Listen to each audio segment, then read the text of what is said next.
नमस्कार, देख रहे हैं आप एन भारत और आपके साथ हूं मैं सदफ फातिमा। बुलेटिन की शुरुआत करेंगे इस वक्त की खबर के साथ। पीलीभीत लोकसभा सीट से बीजेपी प्रत्याशी और लोक निर्माण विभाग के कैबिनेट मंत्री जितिन प्रसाद ने जनपद के इलाके में दर्जनों गांव में पहुंचकर जनसंपर्क किया। वहीं जितिन प्रसाद का थाना बिलसंडा के ज्वाला मैरिज लॉन में देर रात उनका काफिला पहुंचा, जहां उन्हें लोगों ने चांदी का मुकुट और फूलों की माला पहनाकर जोरदार स्वागत किया। वहीं उन्होंने जनसभा को संबोधित करते हुए लोगों से कहा कि आने वाली 19 तारीख को जो कमल के फूल का बटन दबाएगा वो वोट जितिन प्रसाद को तो मिलेगा ही, साथ ही बटन दबाने का जितिन तो एक माध्यम है। दरअसल वो वोट नरेंद्र मोदी के लिए होगा, आपके क्षेत्र के विकास के लिए होगा। आगे उन्होंने कहा कि प्रधानमंत्री का 10 वर्ष का कार्यकाल जो रहा है वह भारत के इतिहास में स्वर्णिम अक्षरों में लिखा जाएगा, जिसके चलते उन्हें जनता का अपार समर्थन मिल रहा है और उसी का परिणाम है कि जनता अब तीसरी बार फिर से प्रधानमंत्री को लाने वाली है।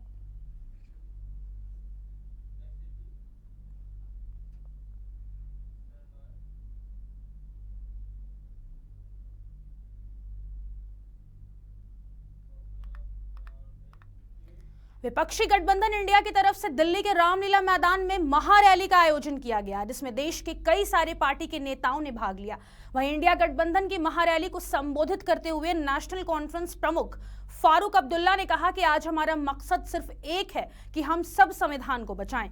इंसान को इंसान से लड़ाया जा रहा है। वो सब नेता जिन्हें आज जेल में बंद कर दिया गया है वे बाहर तभी आ पाएंगे जब आप इस आईने को पकड़ेंगे और चुनाव का समय आएगा, आपको वोट देना होगा। आप उस बटन को दबाइएगा जो इस हुकूमत को हराएगा। इंडिया गठबंधन को हम सबको मिलकर मजबूत करना है।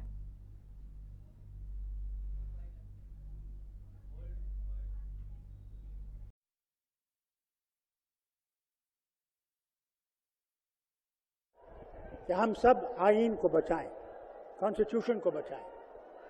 आज कॉन्स्टिट्यूशन पे हमला है। आप देखें, चीफ जस्टिस ऑफ इंडिया को भी धमकियां दी जा रही हैं। यह हाल है हमारा। ये बात सुनिए, इंसान को इंसान से लड़ाया जा रहा है। मुसलमान अलग, हिंदू अलग, सिख अलग, ईसाई अलग। इस लड़ाई के खिलाफ हमने आवाज उठानी है। इस लड़ाई के खिलाफ आपने वोट देना है। और तभी वो सब नेता जो आज बंद कर दिए गए हैं, केजरीवाल जी और सोरेन जी और दूसरे संजय, इन सब में निकलेंगे जब आप इस आईन को पकड़ेंगे और जब इलेक्शन का टाइम आएगा, आपको वोट देना होगा। आप उस बटन को दबाइएगा जो इस हुकूमत को हराएगा और आपकी हुकूमत लाएगा। बहुत लोगों ने बात की है, वक्त कम है। मैं सिर्फ ये कहूँगा, हम सब ने इकट्ठे होके, वो हिंदू हो, मुसलमान हो, सिख हो, ईसाई हो, तमिलनाडु से हो, आसाम से हो, बंगाल से हो, कहीं से भी हो, हमें सब इकट्ठे चलना है। मुझे बहुत खुशी हुई जब महबूबा जी यहाँ तशरीफ लाई और उन्हें साफ कहा, इंडिया गठबंधन को हमने मजबूत करना है। उसमें हम सब आपके साथ हैं, रहेंगे जब तक जिंदगी है और दम है। हम लोग इस गठबंधन को छोड़ने वाले नहीं हैं। बहुत बहुत शुक्रिया। दिल्ली में इंडिया ब्लॉक के नेताओं ने बड़ी रैली की है। वहीं रामलीला मैदान में इस रैली के दौरान अरविंद केजरीवाल की पत्नी सुनीता केजरीवाल ने मंच से सीएम केजरीवाल का मैसेज पढ़ा। इसके बाद मंच पर झारखंड के मुख्यमंत्री हेमंत सोरेन की पत्नी कल्पना सोरेन ने अपनी बात रखी। इसके बाद बिहार के पूर्व उप मुख्यमंत्री और राजद नेता तेजस्वी यादव ने मंच संभाला। बता दें कि तेजस्वी यादव के निशाने पर प्रधानमंत्री मोदी रहे हैं। उन्होंने पीएम मोदी के निशाना बनाते हुए रोजगार और किसान से लेकर कई मुद्दे उठाए हैं। तेजस्वी यादव ने कहा, हम लोगों ने पहली रैली पटना में की, दूसरी मुंबई में की और तीसरी दिल्ली में हो रही है। देश के कोने कोने में जहां भी हम जा रहे हैं वहां जनता का साथ मिल रहा है। जिस हिसाब से देश को बांटने का काम किया जा रहा है, नफरत की राजनीति की जा रही है, हम चाहते हैं कि इस लड़ाई में हमें आपका साथ मिले। तेजस्वी यादव ने आगे कहा कि देश में सबसे बड़ा कोई दुश्मन है तो बेरोजगारी है, महंगाई है, गरीबी है। प्रधानमंत्री मोदी ने कोई नौकरी नहीं दी, सब कुछ का निजीकरण कर दिया। हम लोगों ने बिहार में 17 महीने में 5 लाख नौकरी देने का काम किया। आज किसान तबाह हैं, युवा परेशान हैं, लेकिन प्रधानमंत्री मोदी को किसानों से मिलने का समय नहीं है। मोदी जी मिलेंगे तो प्रियंका चोपड़ा से मिलेंगे, किसानों से नहीं मिलेंगे। वहीं अपने भाषण के दौरान तेजस्वी यादव मंच से गाना गाते हुए भी नजर आए। मंच से मैं भारत की 50% महिला आबादी एवं 9% आदिवासी समाज के आवाज के रूप में आप सभी के समक्ष खड़ी हूं। आज अपनी बात कहने के पूर्व मैं बाबा तिलका मांझी, बिरसा मुंडा, सिद्धू कान्हू फूलो जानो, खंडा भील जैसे वीर वीरांगनाओं को नमन करती हूं। हम आदिवासियों की कहानी लंबे संघर्षों एवं कुर्बानियों की कहानी है और हमें अपने महापुरुषों एवं वीरांगनाओं पर गर्व है, क्योंकि हमारे इतिहास, आदिवासी इतिहास शताब्दियों के प्रतिशोध, संघर्ष की आग से तपा हुआ, खून से लिखा हुआ इतिहास है, जिसे हमें सारे आदिवासियों पर गर्व है। आज इस मंच पर मंचासीन आदरणीय सभी माननीय गण को और खासकर हमारे साथी आम आदमी पार्टी के नेता, कार्यकर्ता गण, खास करके सुनीता मैम जी को और यहाँ उमड़ा ये जन सैलाब, आप सभी को हूल जोहार है। ये दिल्ली की भीड़ बता रही है कि मोदी जी जिस तरह से आंधी की तरह आए थे उसी तरह तूफान की तरह चले जाएंगे। पहला रैली हम लोगों ने पटना में किया, दूसरा बॉम्बे में किया और तीसरा आज जो है दिल्ली में हो रहा है। और मैं बता दूं, देश के कोने कोने में जहां भी हम लोग जा रहे हैं वहां जनता का साथ, आशीर्वाद मिल रहा है। आज हम सब लोग एकजुट हुए हैं देश के लोकतंत्र, देश के संविधान, देश के भाईचारा को बचाने के लिए। जिस हिसाब से देश में बांटने का काम किया जा रहा है, भाई को भाई से लड़ाया जा रहा है, नफरत की राजनीति की जा रही है, उसलिए हम सब नेता आपकी लड़ाई के लिए हम सब लोग आए हैं और आपकी लड़ाई लड़ रहे हैं। और हम लोग सब लोग चाहते हैं कि इस लड़ाई में आपका साथ मिले, आपका आशीर्वाद मिले और आपका प्यार मिले। अब खबर अयोध्या से है, जहां श्री राम जन्मभूमि तीर्थ क्षेत्र के महासचिव चंपत राय ने होली मिलन समारोह में पत्रकारों से बात करते हुए कहा कि प्राण प्रतिष्ठा के बाद प्रतिदिन राम मंदिर आने वाले श्रद्धालुओं की संख्या बढ़ती जा रही है। रामनवमी पर बड़ी संख्या में देश भर से श्रद्धालु अयोध्या आएंगे। ऐसा अनुमान है अभी भी भीड़ इतनी होती है कि कुछ लोग तो 2-2, 3-3 दिन बाद दर्शन कर रहे हैं। इससे दर्शन करने वालों की संख्या तो बढ़ जा रही है, साथ ही उसे असुविधा भी हो रही है। इसके लिए तैयारी कर रहा हूं। भक्तों के रुकने, भजन नृत्य के कार्य कैसे सुगमता से हो, इस पर भी विचार किया जा रहा है। इसके साथ ही भक्तों के लिए बड़ी संख्या में शौचालय, स्नान गृह और पीने के लिए पानी की व्यवस्था भी की जा रही है। श्रद्धालुओं को गर्मी से बचने के लिए प्रबंध किए जा रहे हैं। अयोध्या आने वाले श्रद्धालुओं को किसी बात की दिक्कत ना हो, इसका पूरा ध्यान रखा जा रहा है। वहीं इस अवसर पर चंपत राय के साथ तीर्थ क्षेत्र के निर्मोही अखाड़ा के महंत दिनेंद्र दास और डॉक्टर अनिल मिश्र भी मौजूद रहे।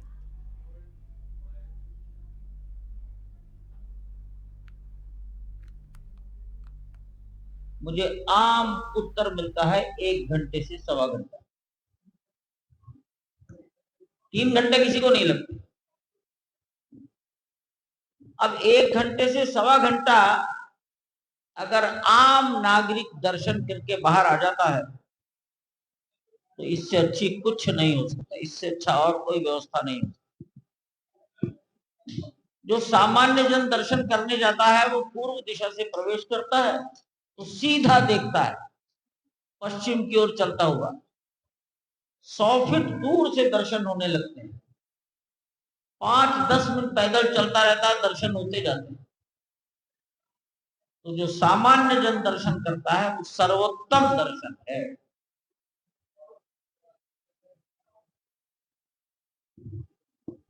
मोबाइल अगर रखकर आओगे तो और समय कम लगेगा। तो मोबाइल और जूता ये कहीं दूर रखकर आएंगे तो समय घट जाएगा। तो मैं यही निवेदन करूंगा, अत्यधिक फोन करके कष्ट ना उठाओ। सहज भाव से आओ, पूर्व दिशा से प्रवेश करो, दर्शन करके बाहर आओ, आपको बहुत अच्छा लगेगा। आज भी मैं सेना क्षेत्र में गया और मैंने बड़ा सीधा सवाल किया, सामान्य जन बनकर दर्शन करने गए, उनका क्या अनुभव है।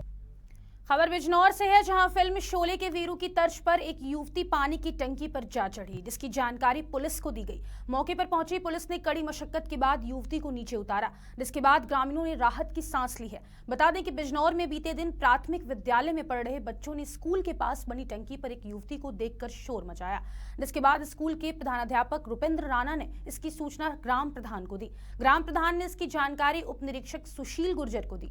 सूचना मिलते ही उप निरीक्षक सुशील गुर्जर पुलिस बल के साथ मौके पर पहुंचे। उधर युवती को टंकी पर चढ़ा देख ग्रामीणों की भारी भीड़ जमा हो गई। पुलिस ने पहले भीड़ को तितर बितर किया, इसके बाद उप निरीक्षक सुशील कुमार एक ग्रामीण युवक को साथ लेकर टंकी पर चढ़े और युवती को समझाकर सकुशल नीचे उतार लाए।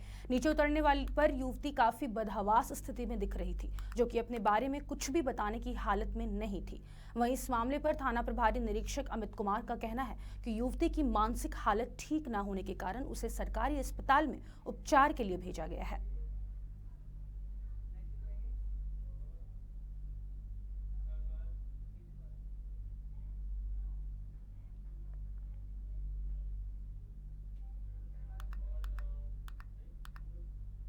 मुरादाबाद की थाना भोजपुर पुलिस ने अवैध असलहा बनाने वाली फैक्ट्री का भंडाफोड़ करते हुए एक आरोपी को मौके से गिरफ्तार कर लिया गया है। बता दें कि उसके पास से 3 तमंचे, 12 बोर, 4 तमंचे, 315 बोर सहित कई और हथियार बरामद किया गया है, जिसका एसपी देहात ने पुलिस लाइन में प्रेस वार्ता के दौरान खुलासा किया है। पुलिस ने प्रेस वार्ता के बाद आरोपी का मेडिकल परीक्षण करवाकर जेल भेज दिया है। दरअसल लोकसभा चुनाव मतदान की तारीख जितनी नजदीक आ रही है, पुलिस प्रशासन भी उतना ही सतर्कता बरत रहा है। बताते चले कि 19 अप्रैल को मुरादाबाद में लोकसभा के पहले चरण के मतदान होने हैं, जिसके तहत चलाए जा रहे अभियान में पुलिस को यह कामयाबी मिली है। पुलिस ने भोजपुर इलाके के गणेशपुर में बंद पड़े ईंट भट्टे के खाली खंडहर से अवैध असलहा संचालित कर रहे गैंग के एक सदस्य अनीस पुत्र हनीफ, भोजपुर कस्बा निवासी, जामा मस्जिद को गिरफ्तार कर भारी मात्रा में असलहा बनाने के उपकरण, तमंचे, कारतूस और नकदी बरामद की है।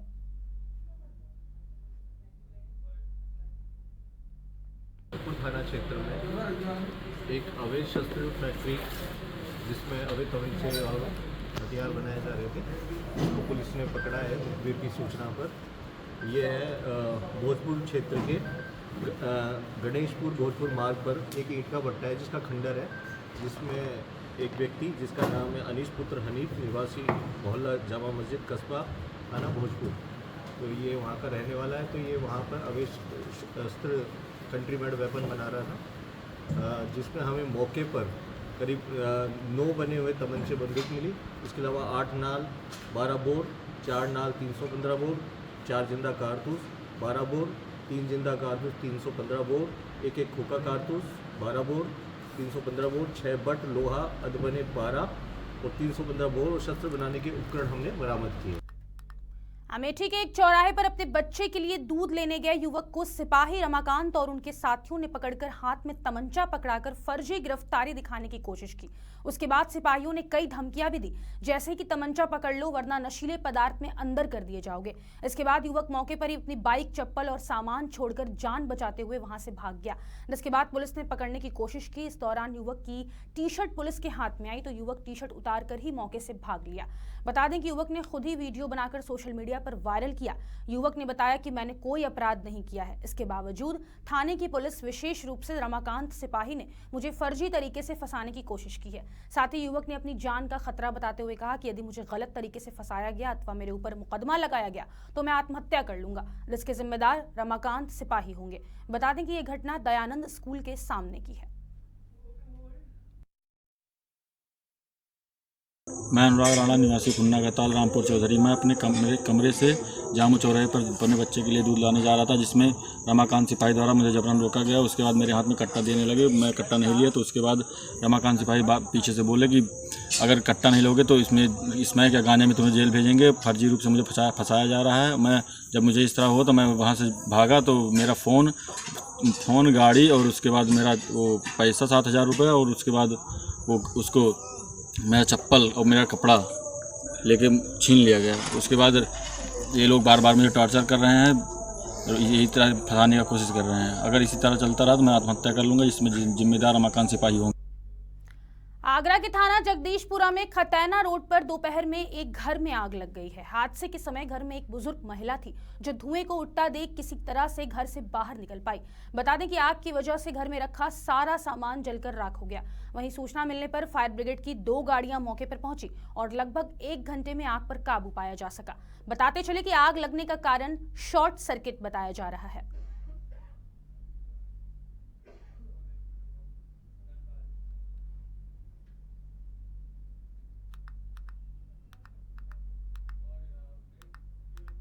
अमेठी के गांधीनगर के छतो रोड पर बनी रेलवे क्रॉसिंग बंद होने के चलते खड़ी बाइक पर सांप चढ़ जाने से हड़कंप मच गया। बाइक पर सांप देखकर बाइक सवार युवक बाइक छोड़कर अलग खड़ा हो गया। वहीं क्रॉसिंग के पास मौजूद लोगों ने बाइक पर बैठे सांप का वीडियो बनाकर सोशल मीडिया पर वायरल कर दिया। बताया जा रहा है कि बाइक पर काफी देर तक बैठे सांप को स्थानीय लोगों ने पकड़कर जंगल में छोड़ दिया।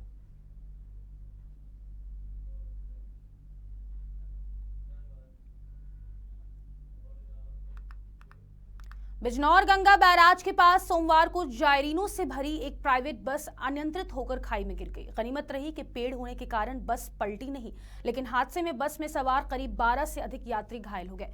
स्थानीय लोगों और पुलिस ने सभी को सकुशल बस से बाहर निकाला और उपचार के लिए जिला अस्पताल में भर्ती कराया है। वहीं सीओ सिटी ने बताया कि थाना नगीना देहात स्थित दरगाह आलिया नजफे हिंद पर मेला का आयोजन हुआ था।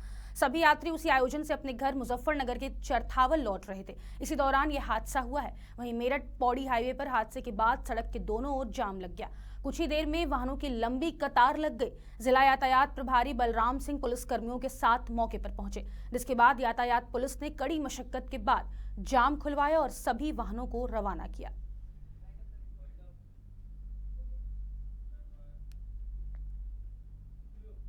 खबरों का सिलसिला यूं ही जारी रहेगा। आप देखते रहे एन भारत। नमस्कार।